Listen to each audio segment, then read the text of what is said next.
Hello, and welcome to the Victor Davis Hanson in His Own Words. We are back for a short episode. Victor's back. This will be the first time we're doing a long podcast, and his doctors think that it's a good idea maybe to do a little bit of what he used to do, but we'll see how it goes and see how Victor takes it. So all the way up, he should be recovering for 3 months. So he's still got another 2 months to go before that 3-month mark is met, just short of that. So we'll see how Victor does. And he's going to try to talk to his audience. We're glad to have everybody out there. Thank you for joining us.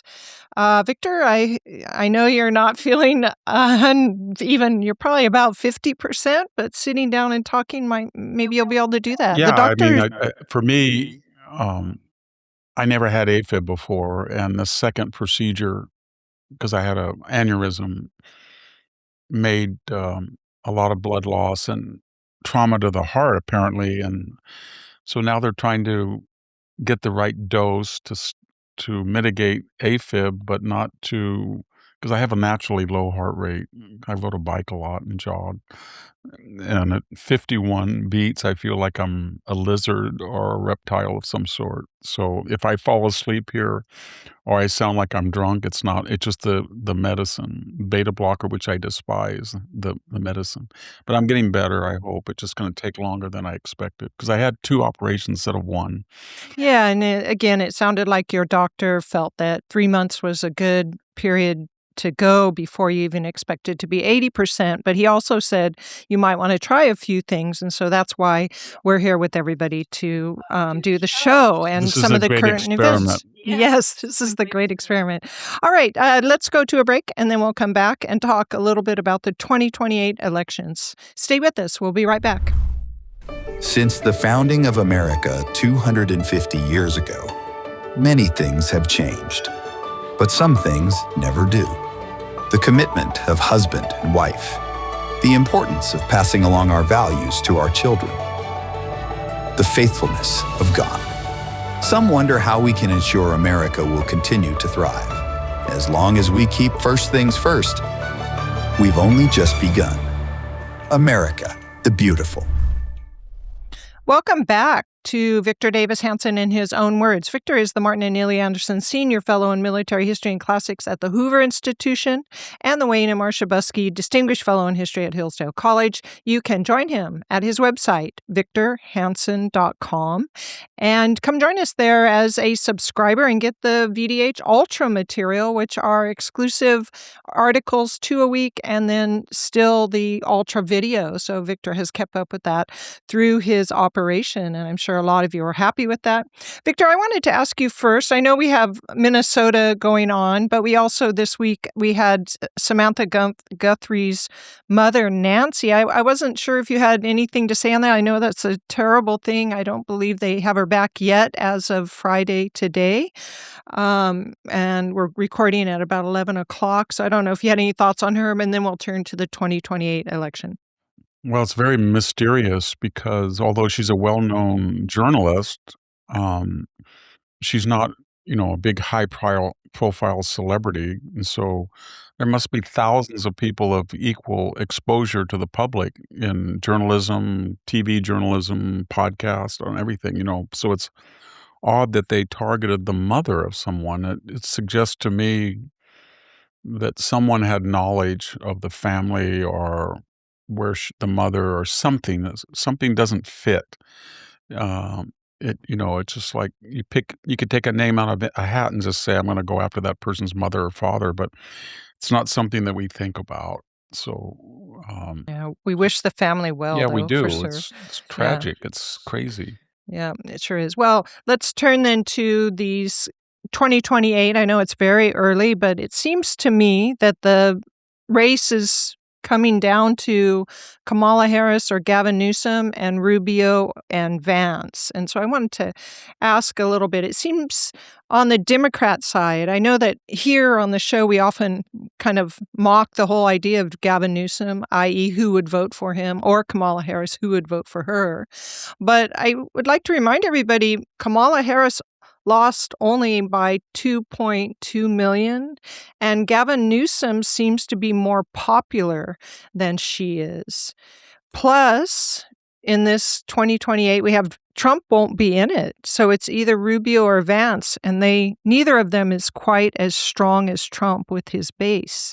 So it seems to me it's not something to laugh about with Newsom out there as a potential candidate of 2028. But I was wondering your thoughts on it. I think I'm going to laugh about him. Yeah, it's a general rule when you look at polls of Harris, Newsom, they're both Bay Area people, and they're in the Bay Area tradition of Nancy Pelosi, Barbara Boxer, Dianne Feinstein, Jerry Brown, and we all know what that is. It's very, very wealthy, elite, exclusive people who play populist at the expense of the middle class. So when you have attention on one, the other always goes up, because any attention is negative. Not that it's intended to be negative, but the more you listen, for example, Kamala Harris had been running in polls way behind Newsom. And then Newsom decided to go out and do his herky-jerky stuff, and he went to Davos. And he said something about knee pads. It was a kind of a off-color, vulgar joke. And then he did a interview where he's crossing his leg as if he was some sort of contortionist. And so people saw a lot of him. And then he thought he could fake his biography and talk about how he ate Wonder Bread. Well, the more they saw that, he started to go down.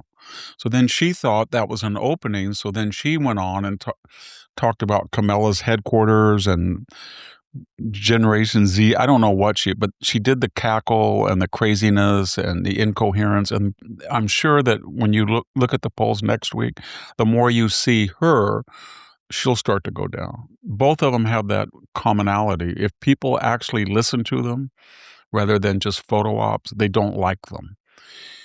They both have another problem. They have records. She is part of the greatest failure in my lifetime of the Biden 4 years.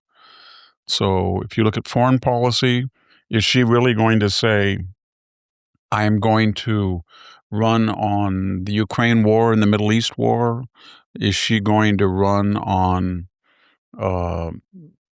we corralled China?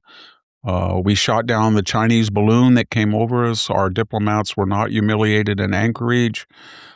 We stopped the Iranian nuclear program. We were staunch allies of it. No, there's nothing there. If she's going to run on crime, no, it's spiked under them. Is she going to run on immigration? Just because people are angry at ICE and the photo ops and how it's the performance art resistance, do you really believe they want to go back to 10,000 people crossing the border when she was border czar? I could go on, but she has no record. So then you look at him, and is he really going to run on, I want to make America like California? Under my watch, I can guarantee all of you that you will have, as California does, the highest taxes in the nation were in California. I'm talking about income tax, gas tax, and I think it's fourth highest sales tax. We're way up there. It's got the highest price of gasoline. It's got the highest price of food in the continental United States. It's got one of the most dismal employment rates. It has about 250,000 people leaving. It has the highest poverty rate, about 21% of the population. 1 out of every 3 people in the United States that are on welfare live in California. It has the highest housing cost. So it is a pyramidal society of poor people on the bottom and wealthy people on the top. And what are they doing? 50% of the income tax is paid by 1%. So is it very wise to go after billionaires? And if you're worth, $1 billion to say to somebody, well, you have these vast stock holdings and vast property, but I don't really care if you have $50 million or not in cash. I want it. I want it because I need to spend what?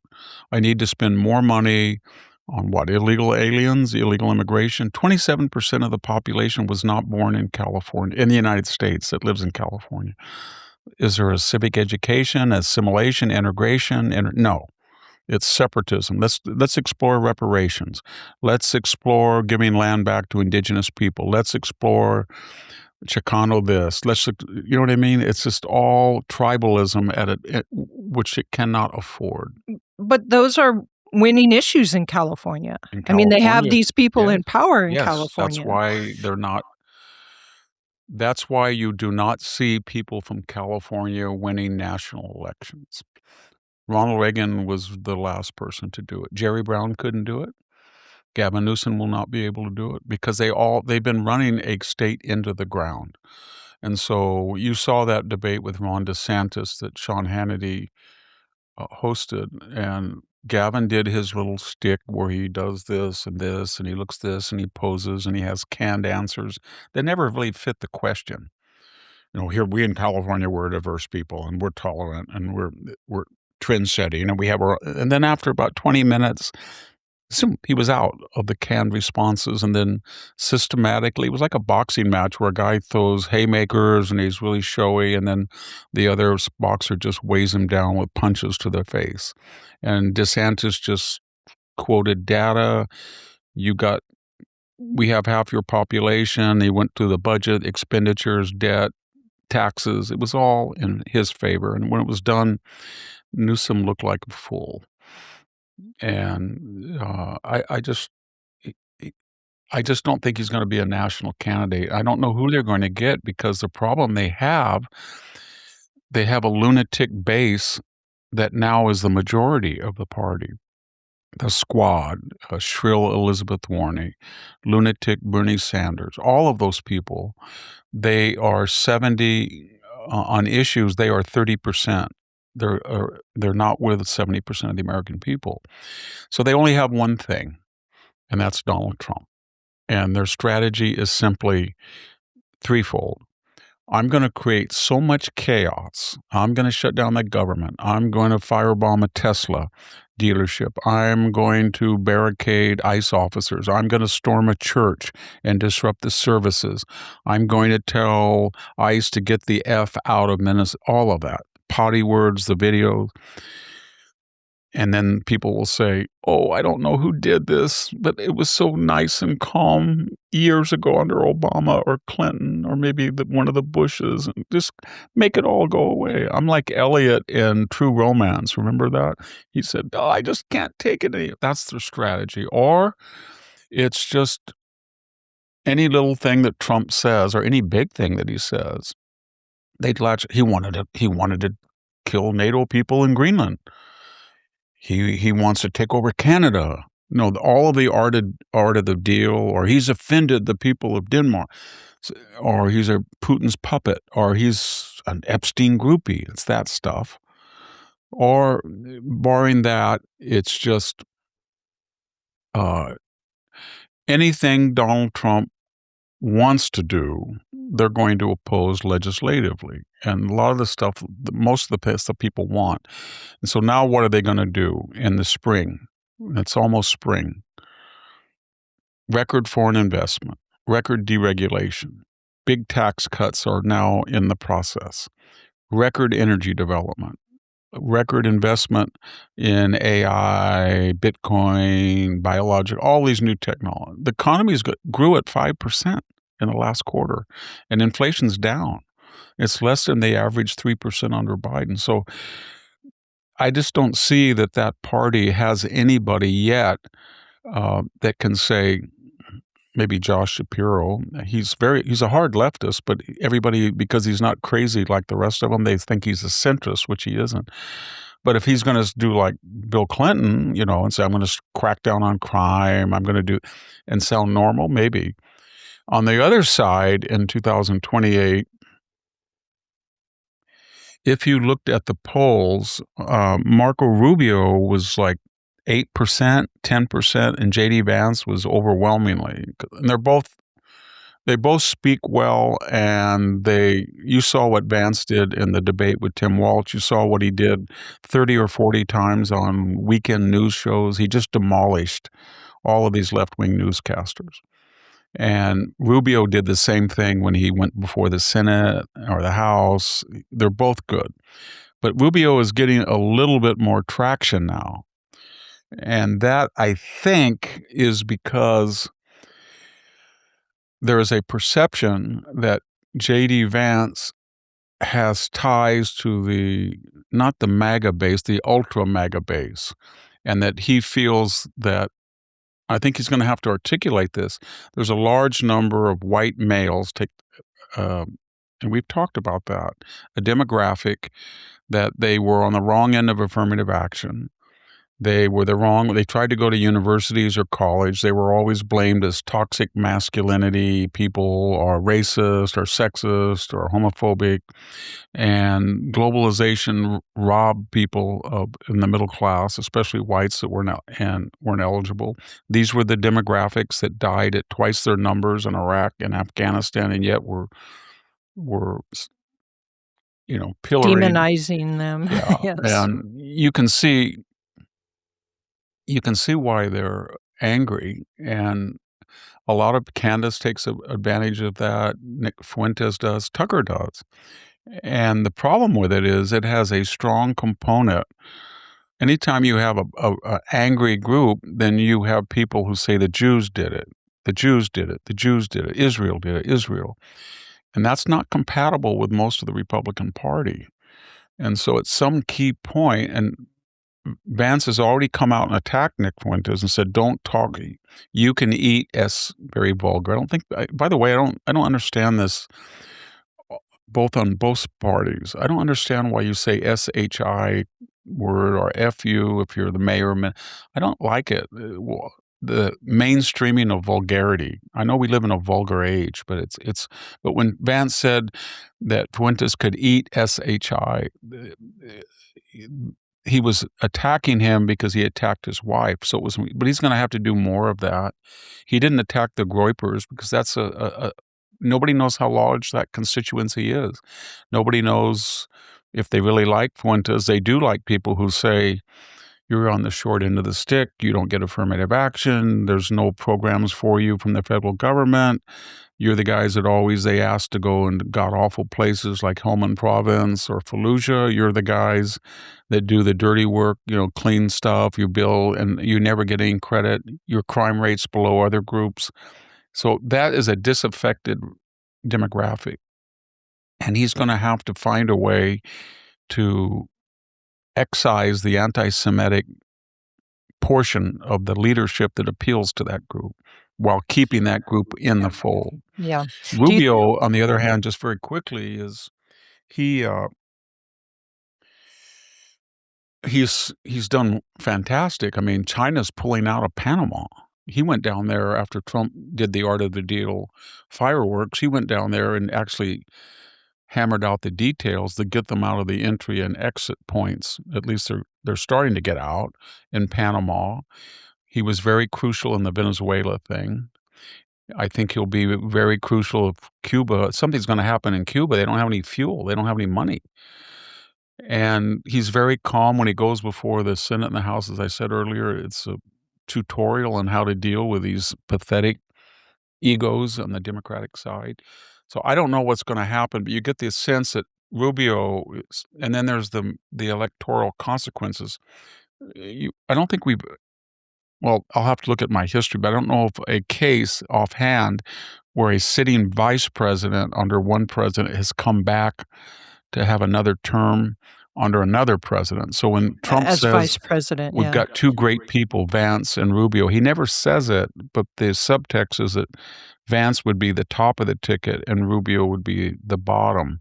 But if this anti-Semitic Israel hard right stuff is not solved, then I think the Republicans they have to find a way of solving it without alienating people who have been misled and blaming them. But you have to be, when I say misled, I mean if anybody buys into the idea that the Jews are responsible for maladies, they're crazy.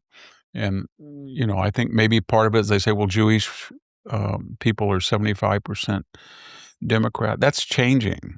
And what you want to do is is ensure that nobody on the right is anti-Semitic, because we know the left is. That's the whole essence of the pro-Palestinian radical Israel is a colonial settlers, all that stuff that we see on campuses. So then the question is, and I know we'll go to a break. Well, let's go to a break first and then come back because I have a question about the Rubio issue. Stay with us and we'll be right back. Hey folks, if you've studied history enough, you start to see a pattern. Nations don't lose their way overnight. They drift through debt and division until one day you realize the foundations you thought were permanent were never permanent at all. Today, America is spending at levels once reserved for wartime. We've normalized deficits that would have stunned earlier generations, and policymakers now debate whether the only path forward is more intervention, more printing, more distortion.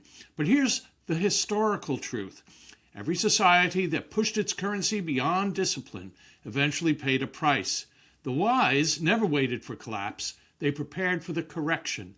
And that's why so many thoughtful Americans, especially those nearing retirement or in retirement, are reallocating part of their wealth into something that has outlasted every paper experiment in human history: physical gold, not as speculation, but as insulation.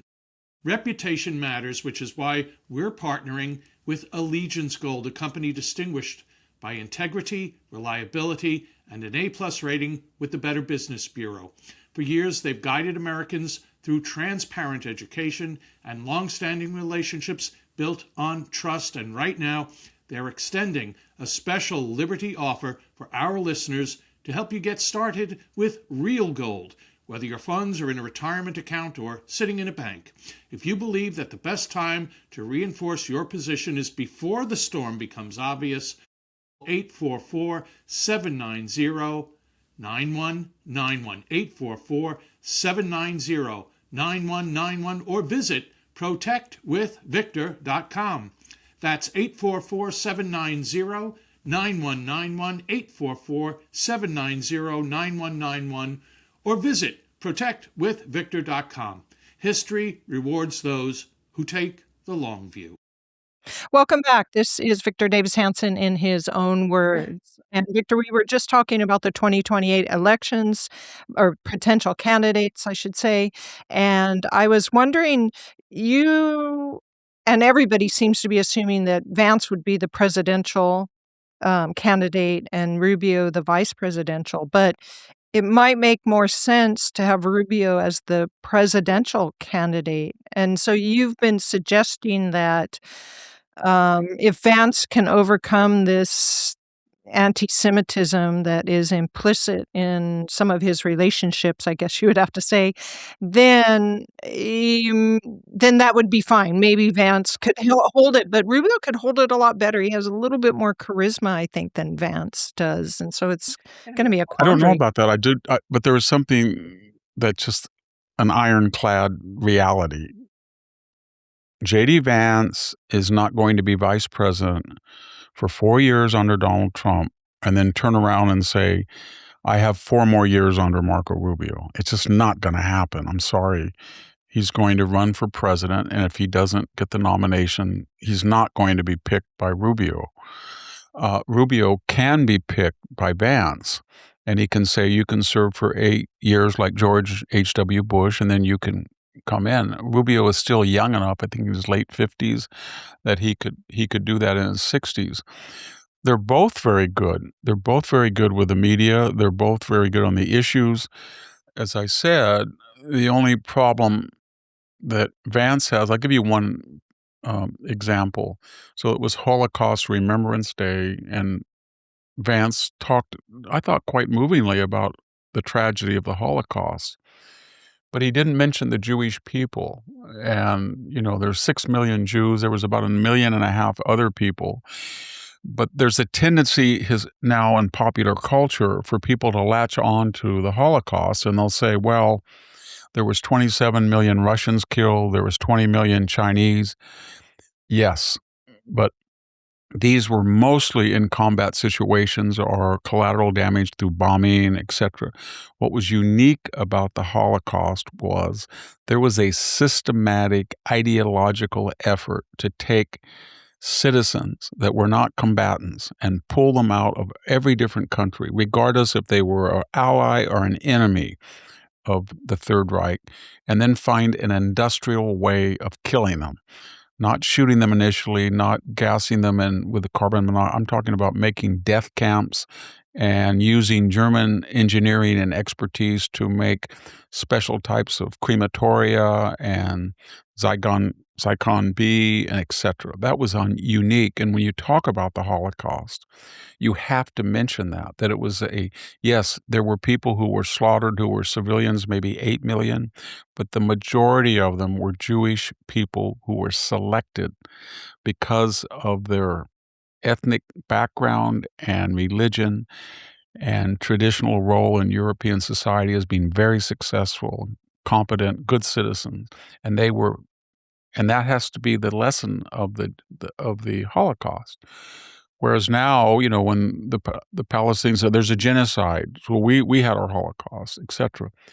And I think he erred by not saying that about the Jews.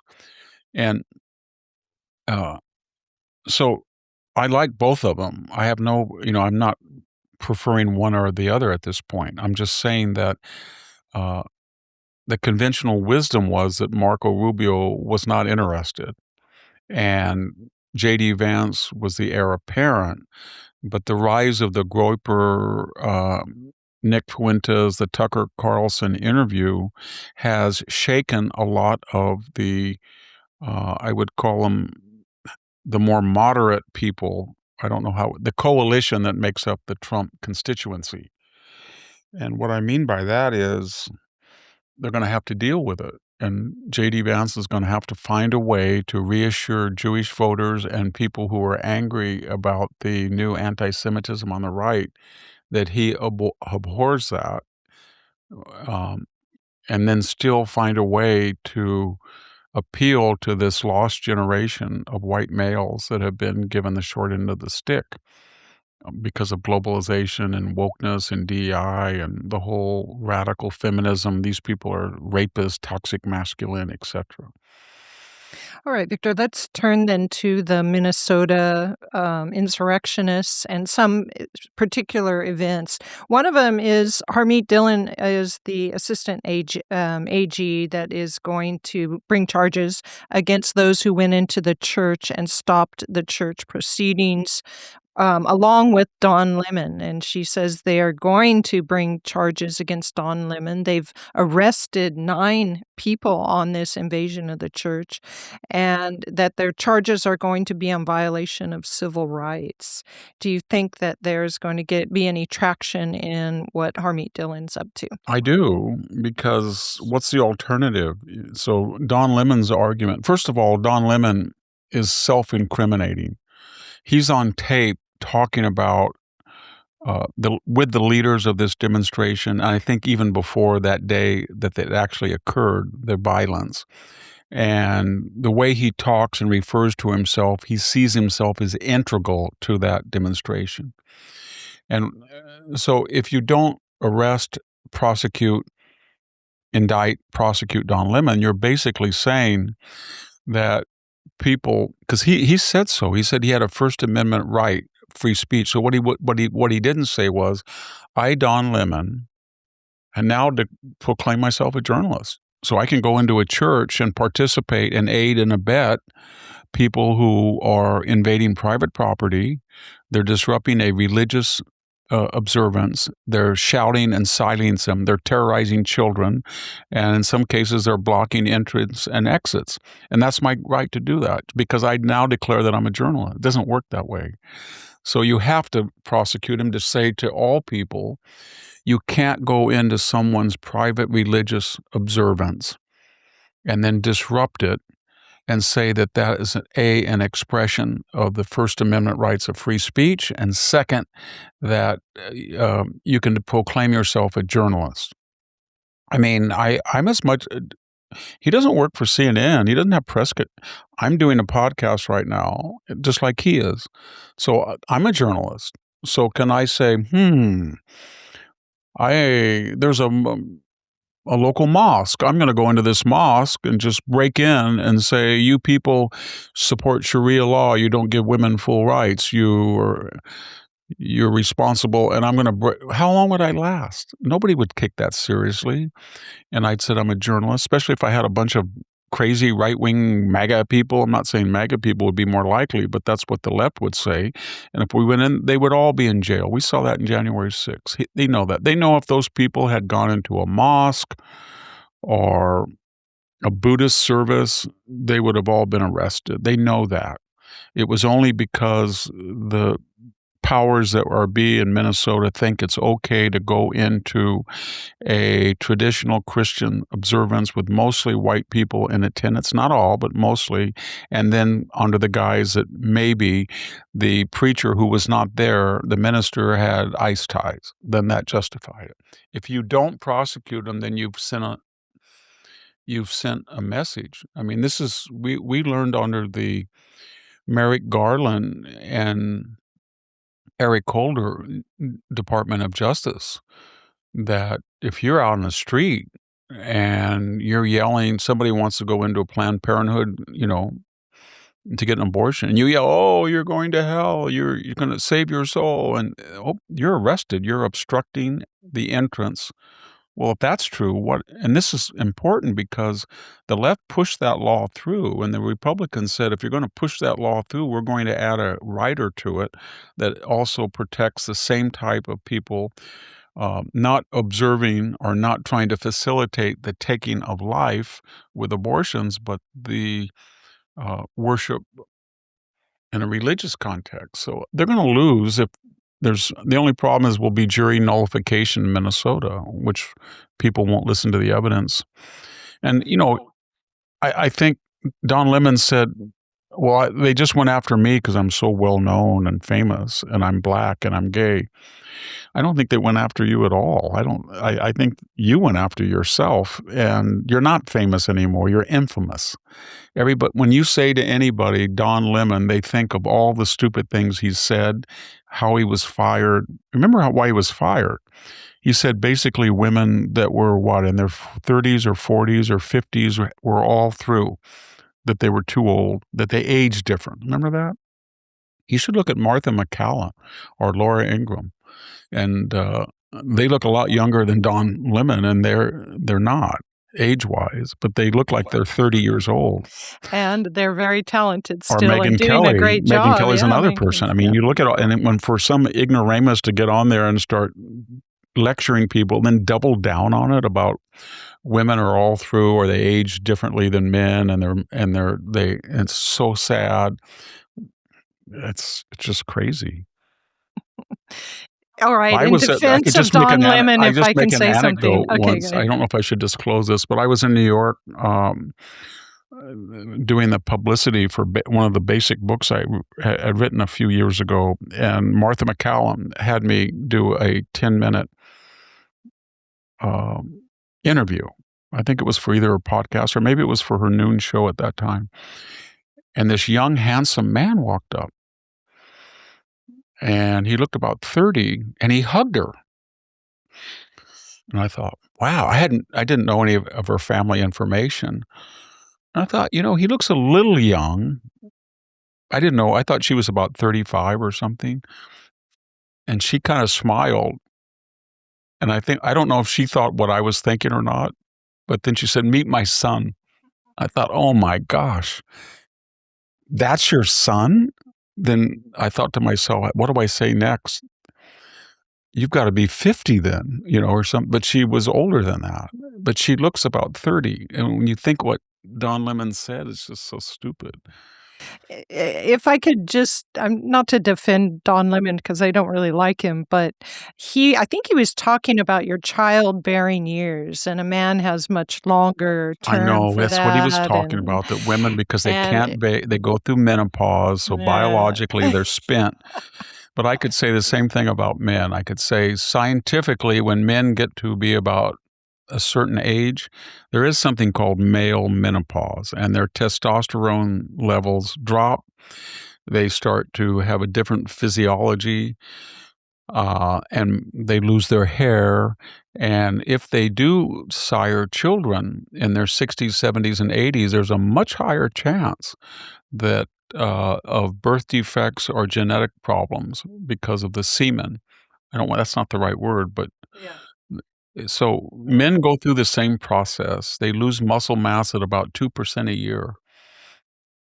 Well, I guess Don Lemon just thinks men look a lot better as they get older, I but guess he does. perhaps that's his bias. He's got so many, I don't know what, psychodramas in his past.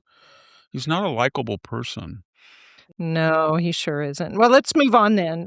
Let's take a break and then come back and we'll talk a little bit about another aspect of this Minnesota insurrection that is going on. Stay with us and we'll be right back. Welcome back. This is Victor Davis Hanson in his own words, and Victor is back after a major surgery on his lung, so we're happy to hear from him. So we'll stick just to this Minnesota topic, and then I think we're going to call it a day. But we saw recently a video from an Antifa adherent, Kyle Wagner, and he said that people should go out and murder ICE agents.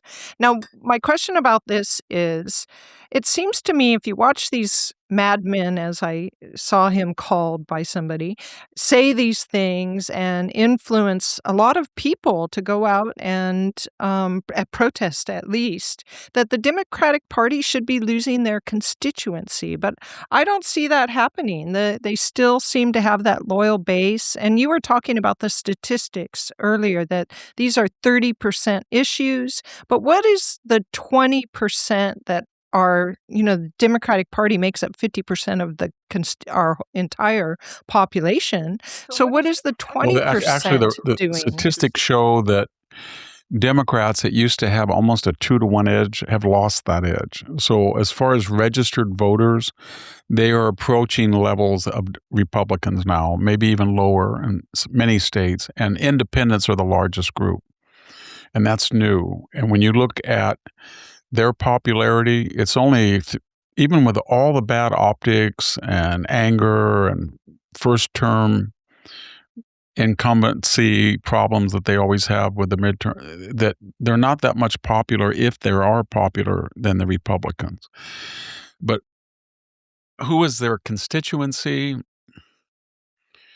Well, if you look at the people on the barricades, I would say it is an upper. I mean, I knew who they used to be because my family were Democrats, and my grandfather was a Democrat. And it was farmers, it was union people, it was the middle class. And when you grew up, they caricatured unfairly Republicans as every little small town. They'd always say, well, the car dealers are Republican, the city managers are Republican, the funeral directors are Republican, all the wealthy people, but all of us teachers and farmer, that's who they are. That's not true anymore. The Republican Party is a middle class. So the Democratic Party is the very wealthy, and that's changing because look at California. The 250 to 350,000 that are leaving are upper middle class. People like a Jeff Bezos, Mark Zuckerberg, as we saw with Elon Musk, all of them, Sergey Brin, all of them are starting to see that the message of the Socialist Democratic Party is they're targeted. They want to take their money and they want to tell them what to do. They want to bring them all in a room and say, you're going to do AI, you're not going to do it. Mark Andreessen said that. So they're in danger. They have been the party of the very wealthy and the very poor, and the upper middle professional classes I put in there with the wealthy. So when you look at those people, it's very strange.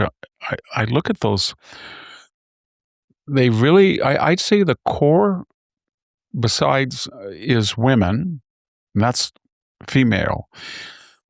They have a particular strong, hard-left, black female constituency, and you can see that manifested in politics. The Maxine Waters, the Karen Bass, Mayor of Washington, D.C., those people in the squad. So, and then they have white women, professional or teachers or something, nurses, and you can see that in these protests. It's mostly white women, and they are very, very angry. And when you get down to it, there's some deeper fissures there. The fertility rate in blue states is about 1.3 to 1.5.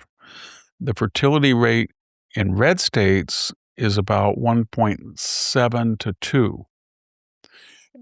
And that's dramatic. So what I'm getting at is there is a profile where the young woman grows up to be unattached, goes to get her bachelor's degree, feels she's very well educated, even though that a BA means nothing now given the erosion in standards. Then she gets a teaching credential, a nursing credential, an MBA, and she defines her own lifestyle on her terms. And then she doesn't get married. She has a series of live-in boyfriends or something. They're not having a nuclear family and children.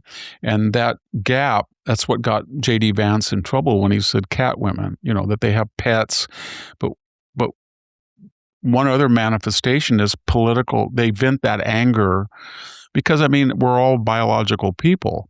And when you're told from an early age that you have to be emancipated, you have to take the world on your terms, and you have to be you don't need a partner, and you're going to make a lot of money, you're going to be famous and educated, and you got a better degree than she does, and you get that drained into the idea that you're going to get married happily.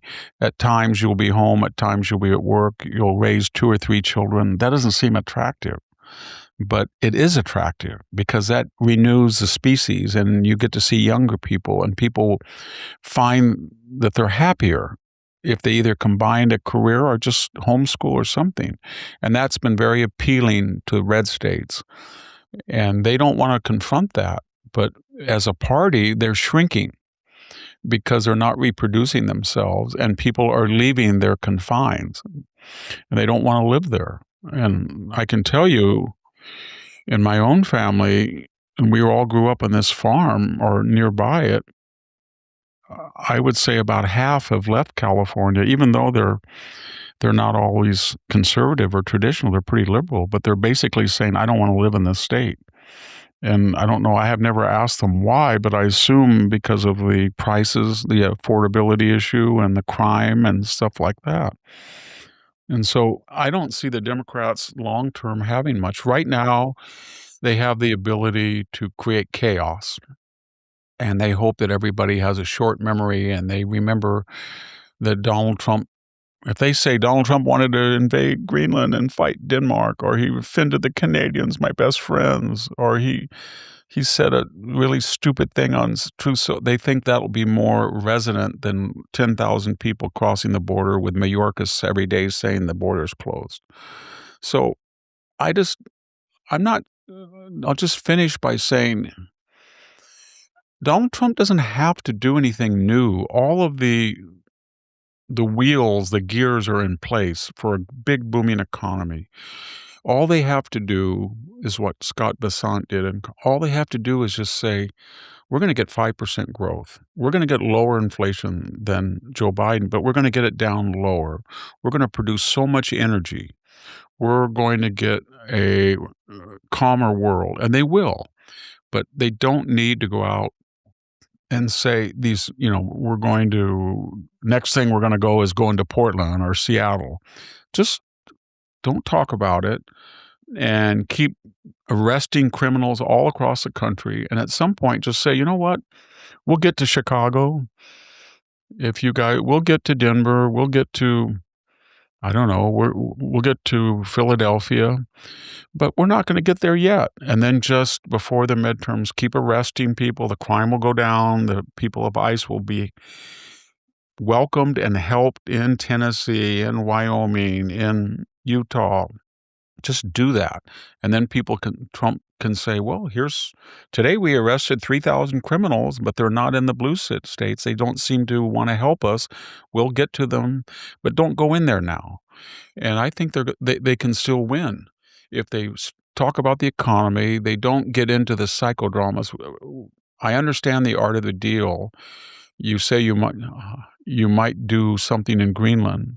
And the result of it is we're probably going to get a better deal with Greenland with a base, and that's very critical for anti-ballistic missile defense and the Arctic icebreakers and all that stuff. And I understand that now Canada is going to pay their 2%, and they may show some traction getting rid of that $60 billion deficit, and they may patrol. But to get them to do that, you had to, like Trump thought he had to say, you're going to be a 51st state or you're a loser. So you don't need to do all that right before. Just calm down and talk about what he's really good at, and that is he likes people, he wants to help people, and don't pick fights. Let them do that. Yeah, And absolutely. I think he'll win the midterms because his economic record and foreign policy are so good.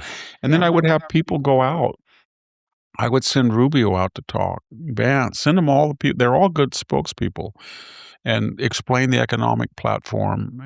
But don't get into sending memes or pictures or something that offends people.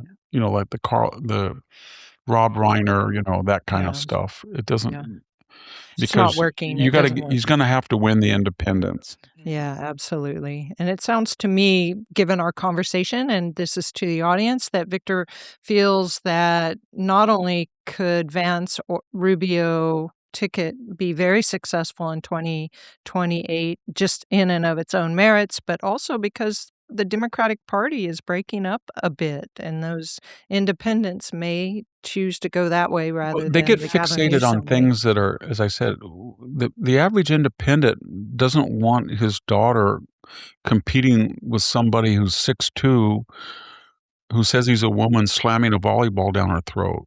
They don't want her 14-year-old girl with somebody with male genitalia dressing next to them. They just don't want that. They don't want somebody who is in Congress shouting and yelling every day about white this and white supremacy and like Jasmine Crockett. They don't want to hear it. They got fatigue. The average person does not want to turn on the television and see 10,000 people and say, well, I had to get a COVID vaccination. This guy has no money, and I'm in line already to get a mammogram, and I've been waited 6 months. This person's just going to come in, and they don't want that. So let the Democrats be the Democrats. Don't try to take attention away from them. All you have to do is listen to Waltz, who is a buffoon. And when he talks about Fort Sumter, he's going to be, I guess, does he think he's going to fire on? He's the states' rights guy. He's the insurrectionist. So when he brings up Fort Sumter, you think, you idiot, your simile or your historical allusion means that you're basically an insurrectionist that wants to destroy federal property, and that's what you've been doing. You're helping people destroy federal property in Minnesota. You're an insurrectionist. So they are, and let Kamala Harris talk. She talked the other day. I couldn't understand a word she said about HQ as headquarters. No kidding. And Gavin Newsom, he should be a contortionist or a gymnast. He has a way of his hands and legs, I don't know what he's doing. They kind of intermingle. But he can't, he's always taught, he always says foul things. His team has all these F words and this profanity, and and then you just look at him, you say, Gavin, we spent $30 billion on high-speed rail.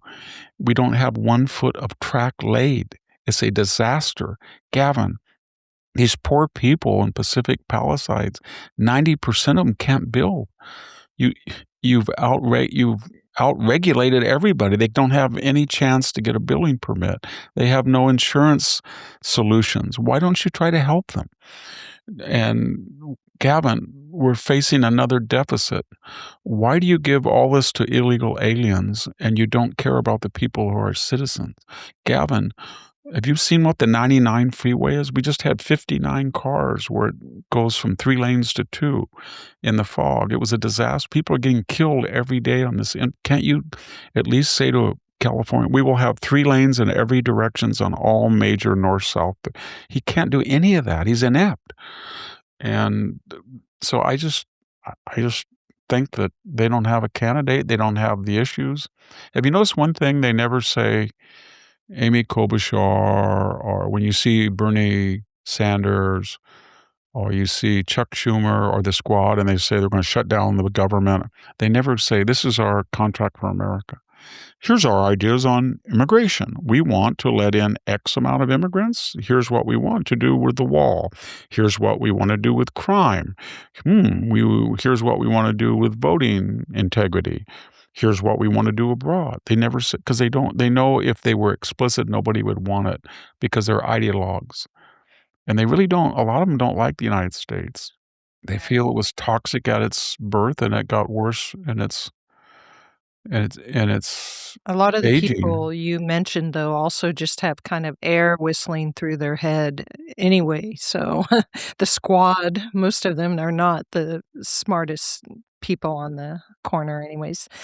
Victor, we're going to call it a day here. Thank you so much for you made it. Yes. And we would like to thank Jack Fowler for all the interviews he did through January. I was just listening to the one with John Yoo. Absolutely awesome interview about lots of court questions, and John's an excellent.